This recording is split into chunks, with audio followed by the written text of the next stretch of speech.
கர்த்தருக்கு ஸ்தோத்திரம். கர்த்தருடைய நாமம் மகிமைப்படுவதாக. ஆமென். ஹல்லேலூயா. ராகாப்பை குறித்து நம்ம இன்றைக்கி தியானிக்க போகிறோம். ராகாப் என்கிற ஸ்திரீயை குறித்து நம்ம வேதத்தில் வாசிக்கிறோம் அப்படின்னா, யோசுவா 2வது அதிகாரம் 1 நம்ம வாசிக்கும் பொழுது அவங்க ஒரு வேசின்னு சொல்லி நம்ம வாசிக்கிறோம். கர்த்தருக்கு ஸ்தோத்திரம்.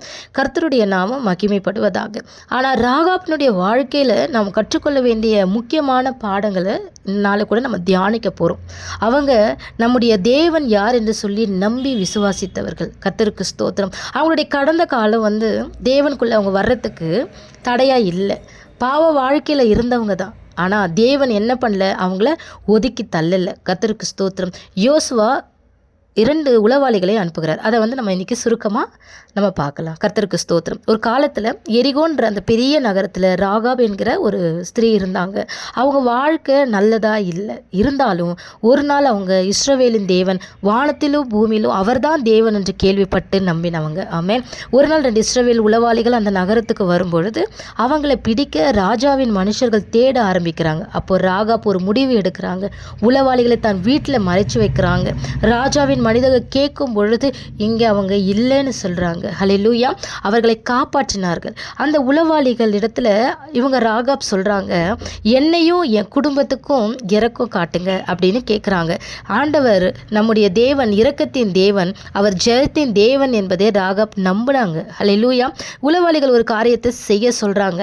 அந்த காரியத்தை அவங்க என்ன பண்ணுறாங்க, அவங்க சொன்னும் போது உடனே கீழ்ப்படுகிறாங்க. அவங்க சொல்கிற காரியம் என்னன்னா, ஒரு ஜன்னலில் ஒரு சிகப்பு கயிறை கட்டு. அல்லேலூயா.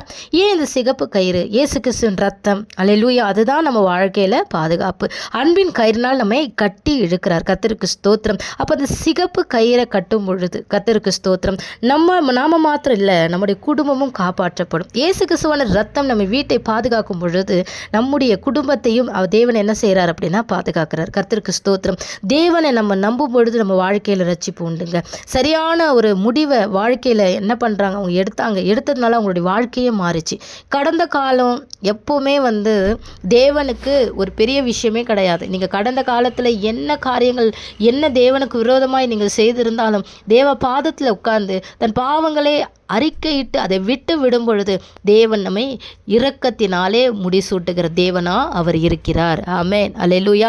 நம்முடைய தேவன் நம்மை குற்றப்படுத்தாத தேவன். தேவனுக்கு நாம் கீழ்ப்படியும் பொழுது பரலோகம் நமக்கு நிச்சயம். ஆமென். அல்லேலூயா. கர்த்தருக்கு ஸ்தோத்திரம். நீ கடந்த காலத்தில் இப்படிப்பட்ட ஒரு பாவ வாழ்க்கையில் இருந்தேன்னு சொல்லி தேவன் என்ன பண்ணல, ஒதுக்கி தள்ளவே இல்லை. கர்த்தருக்கு ஸ்தோத்திரம். என்னிடத்தில் வருகிற யாரையும் நான் புறம்பே தள்ளுகிறதில்லை என்று சொல்லி வார்த்தையின் மூலம் தன்னை வெளிப்படுத்தின தேவன் அவர். நம்முடைய தெய்வம் அன்பானவர். அவர் நம்மை பாதுகாக்கிற தேவன்.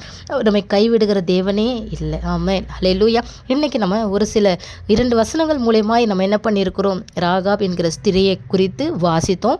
நம்ம தியானிச்சிருக்கிறோம். கர்த்தருக்கு ஸ்தோத்திரம். கர்த்தருடைய நாமம் மகிமைப்படுவதாக.